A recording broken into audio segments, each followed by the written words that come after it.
was mighty, but so much stronger.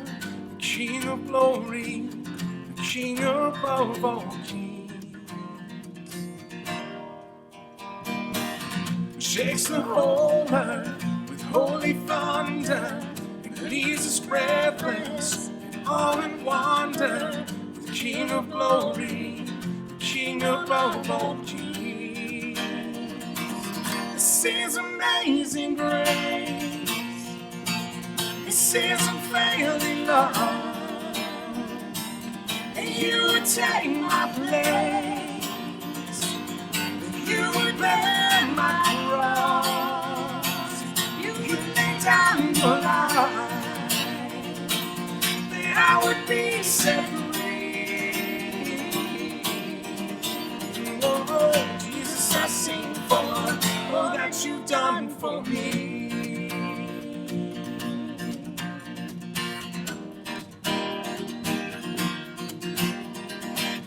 Who brings our chaos back into order?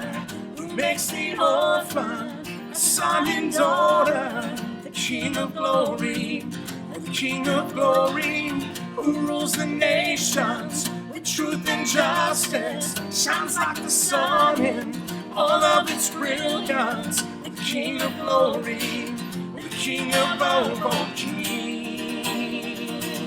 This is amazing grace. This is unfailing love. You would take my place. You would bear my cross. You would lay down your life. That I would be set free. Oh, Jesus, I sing for all that you've done for me.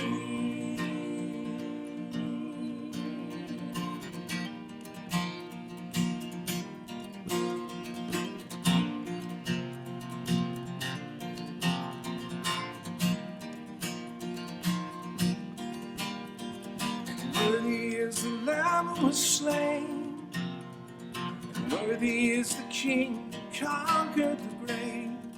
And worthy is the Lamb who was slain, and worthy is the King who conquered the grave. And worthy is the Lamb who was slain, and worthy is the King who conquered the grave. And worthy is the Lamb who was slain. Worthy, worthy, worthy. Oh, this is amazing grace. This is unfailing love. That you would take my place. You would bear my cross. Oh, you would lay down your life. That I would be set free. Oh, Jesus, I sing for all that you've done for me.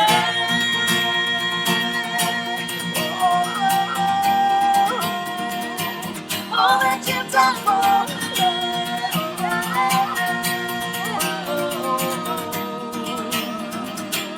This is amazing grace. This is unfailing love. You would take my place. You would bear my cross. Oh, you would lay down your life. That I would be set free. And oh, Jesus, I sing for all that you've done for me. Jesus, I sing for all that you've done for me.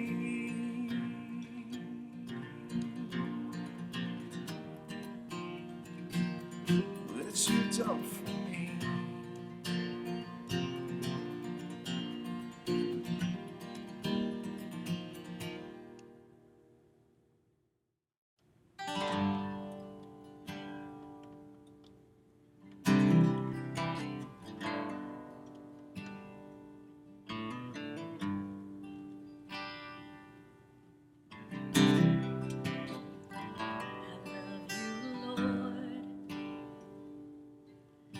for your mercy never fails me. All my days have been held in your hands. From the moment that I wake up till I lay my head, I will sing of the goodness of God.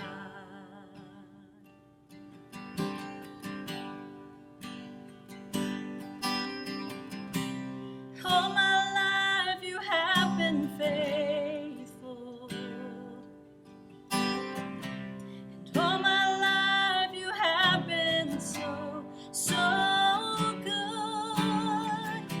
With every breath that I am able, oh, I will sing of the goodness of God. I love your voice. You have led me through the fire in darkest night.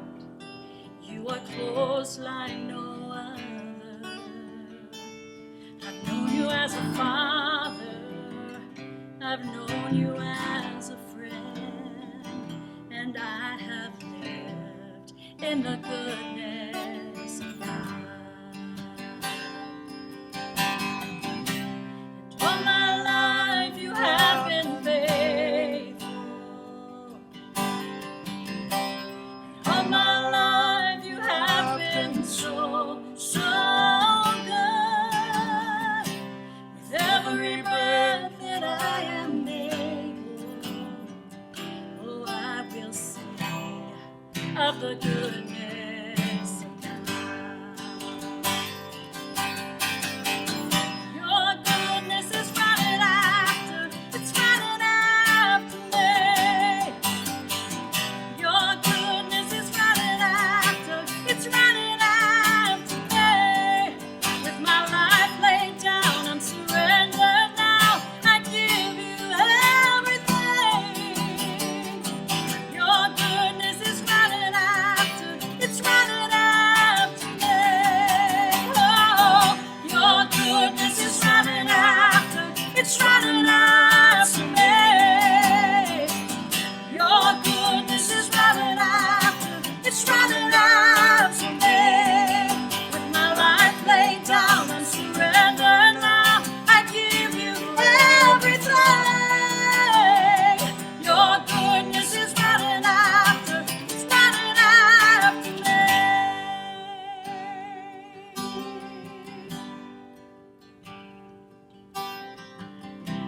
And all my life you have been faithful. All my life you have been so, so good. With every breath that I am able, I will sing of the goodness of God. Oh, I will sing of the goodness of God.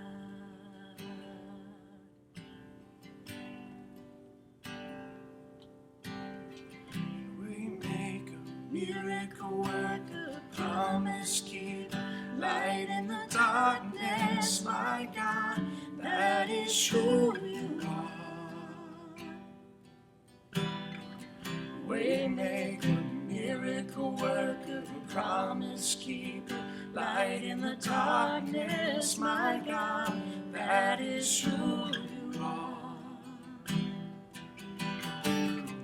Waymaker, miracle worker, promise keeper, light in the darkness, my God, that is who you are. Waymaker, miracle worker, promise keeper, light in the darkness, my God, that is who you are. And that is who you are. And that is who you are. And that is who you are. That is who you are. And that is who you are. That is who you are. is who you are. That is who you are.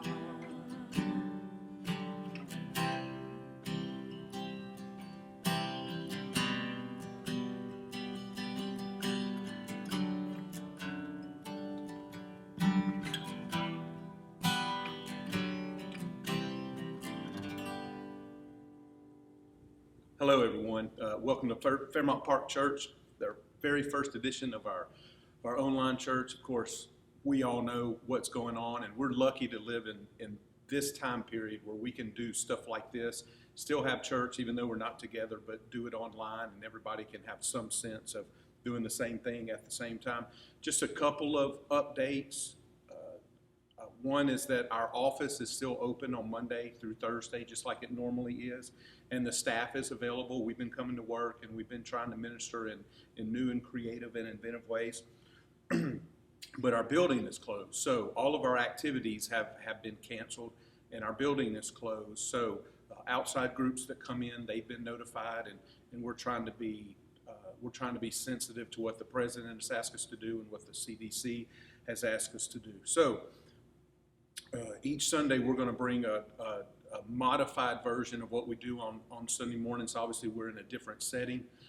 We have different capabilities, and so we'll have a different experience, and we'll work on it in the next couple of weeks at least, as long as this lasts, to continue to improve and continue to get better. But we're glad that you're watching us online right now. So what I'm going to do is I'm going to continue this Road In series because it's very, very ironically pertinent to what we're going through right now. And so this will be a modified version of what we've been doing. We did a Road Out series where God's trying to build this nation of Israel, and he creates a nation, but they're enslaved, so he needs to lead them out of slavery, out of the geographical place that they're in, but he also has to lead them into a new geographical place and into a new kind of nation. So now we've transferred from the concept of the road out to the road in. And so as we go through our daily lives, and now we're in the middle of a pandemic, a worldwide pandemic, we would like God to deliver us out of this. But once he delivers us out of this, and he will,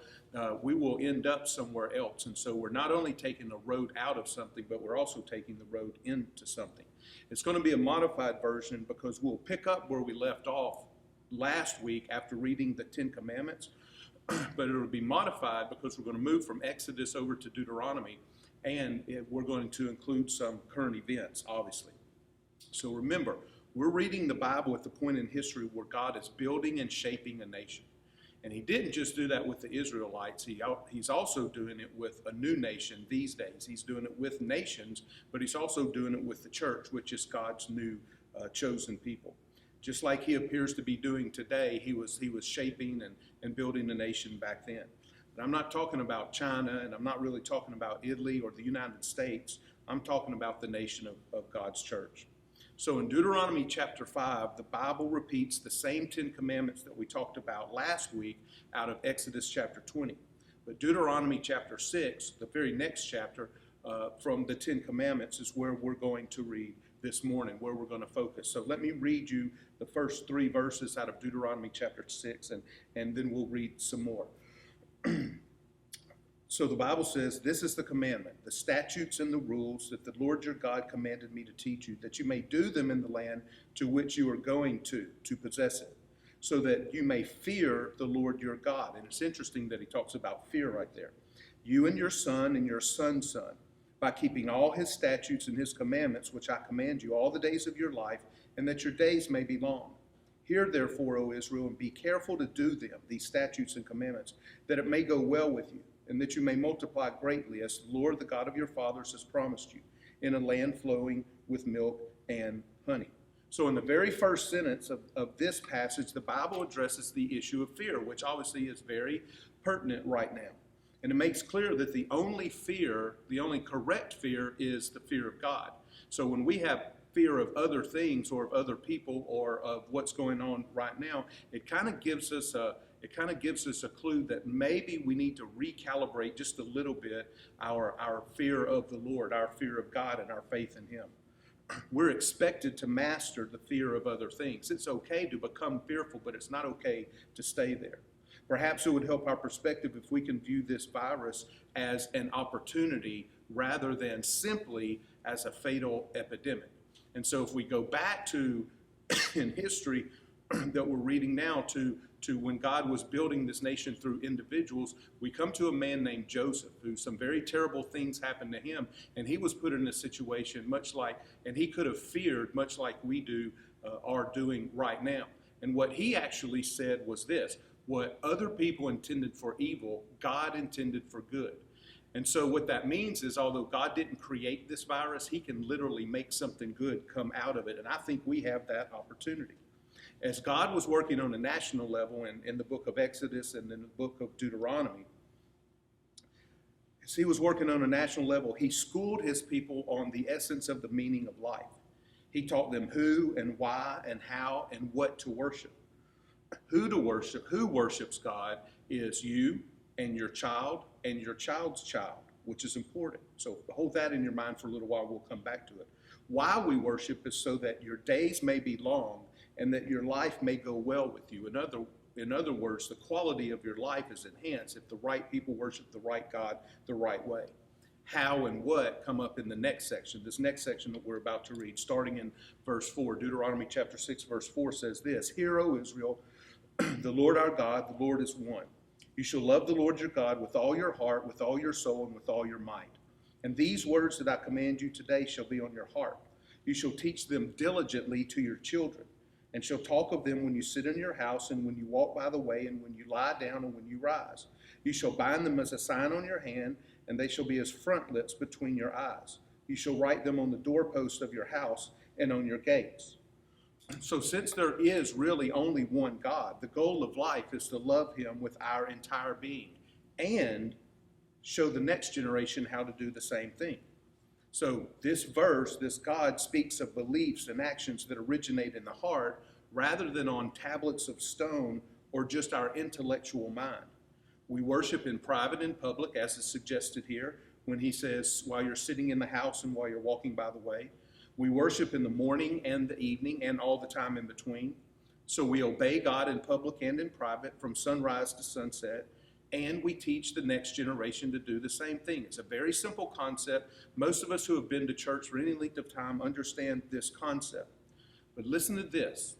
Originally, God intended the heart of worship and teaching to be in the home. And public gatherings like feasts and festivals, and later in the New Testament, church events, church meetings, those were to be a celebration and supplemental to what happened in the home. But we live in a culture that has reversed that construct. Families now depend on the church service and Sunday mornings to be the provider of worship and of teaching. And if anything in the spiritual arena happens at home, we just consider it icing on the cake. If people get spiritual at home and there's spiritual leadership at home, we just consider it a serendipitous surprise. But the church does play a role. Families are not to be left alone in this difficult task. So we understand that for the foreseeable future, FPC will work diligently to partner with you to turn your home into a Deuteronomy 6 home. So you see what kind of opportunity we have here? This disease has forced us out of the church building and into the home. You're spending more time with your family, perhaps, than you ever have before. And that is part of God's original plan for parents and for relatives and for people who live in a house to spend time leading each other spiritually. So here's our suggestions. And as we partner with you and we do this internet thing and you guys are watching at home, we suggest that you watch this video together as a family. That you take your smartphones and your devices and you put them on silent and leave them in another room. We're not going to take a whole lot of time. There are going to be abbreviated services. The music is going to be shorter. The message is going to be shorter. But you can sit down and watch this video together as a family. And if you can't make it at 9 o'clock on Sunday mornings, it's recorded and it'll be there anytime you have time to get together. The second thing we suggest is that you find a Bible. You can use a paper Bible, or you can download our Fairmont Park Church app, which has a Bible on it, or any other kind of Bible app on your phone. The third thing that we ask you to do that would help with this experience is for you to participate. You can sing as loud as you want to. Sing as loud as you do in the shower now that you're in your home and you're not standing next to somebody that you don't really know and you are scared that they're going to look at you when you start singing. You can sit, you can stand, you can choose your posture, you can close your eyes during prayers. You can do all of those things, whatever you want in your home to enhance the experience. What we'll do for you, in addition to a message and some music, some really good music, is that we're also going to post resources for your children and for your preschoolers. So while you're worshiping with them, they can do some of the same things that they do when they come to those environments here, the children and the preschool. We'll also post discussion questions for adults, so that a husband and a wife or friends or just any adults with relationships can talk about the message and talk about how that relates to life and what's going on these days. But also we're going to do some extra stuff, and we'll add these things along the way. David and his team are going to record some videos of them playing and singing some of our favorite songs, and we'll post those online so that you can have enhanced worship experience that even more than just what we do on a Sunday morning or during a worship service. We understand that this is a unique time. We've never done this before. You've never done this before. Hardly anybody in the world is alive that was alive during the last pandemic, really, which was the Spanish influenza in 1918. And so we really don't know what we're doing because we live in an entirely different world, an entirely different culture. But we do know that God is bigger than any of this. He wasn't surprised, and he's bigger, and he can turn something that was meant for evil into something good. And we want to be wise about how to do that. We want to be a partner with you, and we think that when we get to the other side of this, which we undoubtedly will, we really believe that it's entirely possible that our families and our homes will be stronger than they ever were before. And so we're going to pray together, and then we'll be dismissed. Dear God, thank you for being bigger and powerful than in even the things that we can't see. God, now is the time for you to show us, we hope, that you can be seen by the way that people treat one another with love and compassion and kindness. But God, also protect us, protect our health, protect us from this virus. God, let it flatten out. Let it not end up as bad as everybody thinks it is. And God, protect our relatives, protect our friends. Just preserve us, preserve our lives, God, as we go through these days. God, take away our fear. Let us know that everything's going to be okay. God, protect our children as their rhythms and their schedules are so different now than they were just a couple of weeks ago, God. There's so much to do and there's so much to learn. There's so much new, there's just a new normal that we have to get used to. God, help us do that. And in the meantime, help us grow, not only in our families and not only in our relationship to you, but in our faith and in our strength and in our hope and in our courage. In Jesus' name I pray. Amen.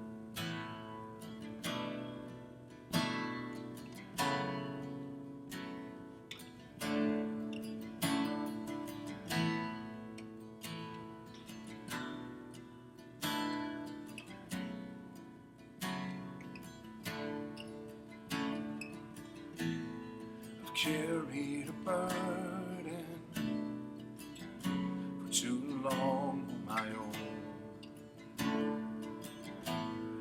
I wasn't created to bear it alone. And I hear your invitation, so let it all go. And I see it now. I'm laying it down, and I know that I need you. And I run to the Father, I fall into grace. I'm done with the hiding, no reason to wait. And my heart needs a surgeon, my soul needs a friend. So I run to the Father, again and again and again and again.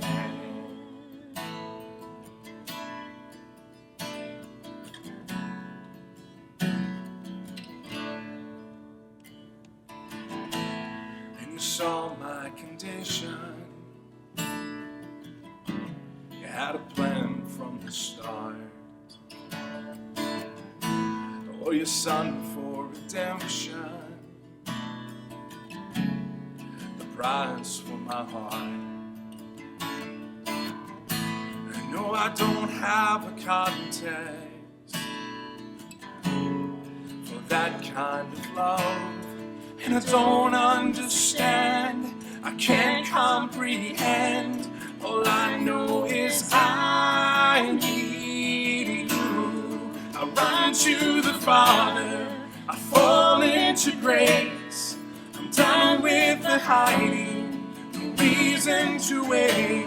And my heart needs a surgeon, my soul needs a friend. So I run to the Father, oh, again and again and again and again.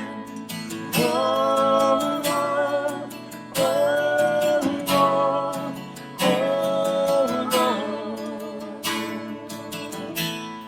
And oh, oh, oh, my heart has been in your sights long before my first breath, and running into your arms is running to life from death.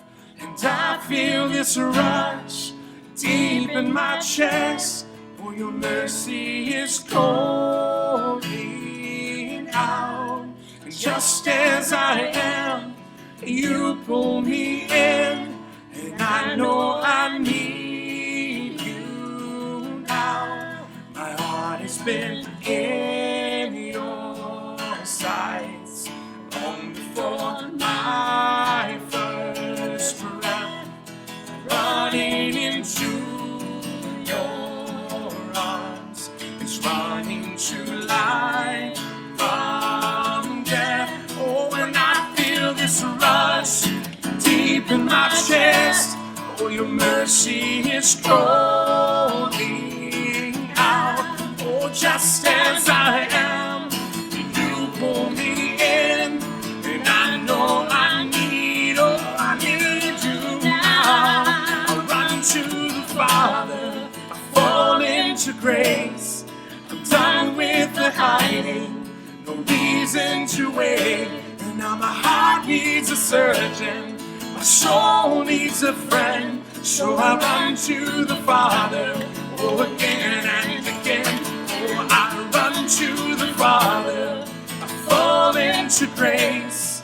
I'm done with the hiding, no reason to wait. Oh, my heart found a surgeon, my soul found a friend. So I run to the Father, oh, again and again and again and again.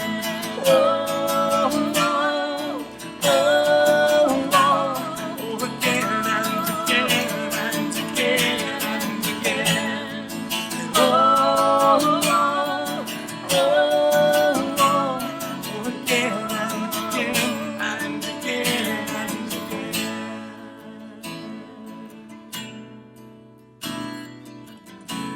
Yes, again and again and again and again.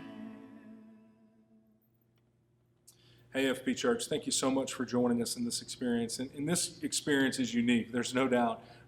But the uniqueness of this experience is an opportunity for us. It's an opportunity for you right now to have embraced worship, to have embraced Scripture, and to have embraced prayer, maybe the most intentionally you've ever done as a family at one time. And I hope and I pray that in this moment that you've done something new, but it's given you some clarity and some focus. So the challenge is for you to hold on to these moments and maybe be better because of them. As Dee talked about a little bit earlier, this is a moment of potentials for us.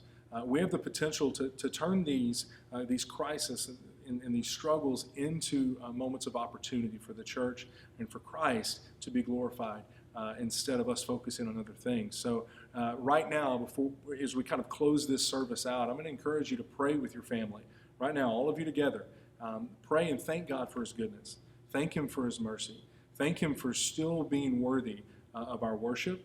And then ask him to give you, both as individual disciples, but as a family of believers, give you opportunities to be generous and to be compassionate to those around you. And then moving from there, we would love to know how God has encouraged you and used you to be the hands and feet of Christ for those around you. I think that you could even post a picture of your family, and you could hashtag family worship, or you could hashtag we are the church, or even hashtag FP Church LP, so that we can see what God's doing in your family during these worship times. And beyond that, if he gives you an opportunity for you to do something really unique and be generous or be compassionate to those around you, maybe in a different way than you've ever done, we want to know about those stories. So share that with us here at the church so that we can let other people in our church and our community know what God is doing here in LaPorte. Lastly, don't forget, we want to hear from you. Our staff, we want to know what's going on in your life and in your family. God, we really want to just hear that you're healthy and that everything is good. So just check in with us. Send us an email, info@fairmontpark.org. info@fairmontpark.org. Check in with us. Let us know that you're doing okay. Let us know if you need something. If you need prayer, we want to be able to pray for you. And if you need resources, we want to be able to know how we can help you better be the hands and feet of Christ. We know that this opportunity is going to be different. But it still can be an opportunity for us to glorify God and to be the hands and feet of Christ. Look, don't forget, we love you. We want to hear from you, and we'll see you next time. This is amazing grace. This is unfailing love. You would take my place. You would bear my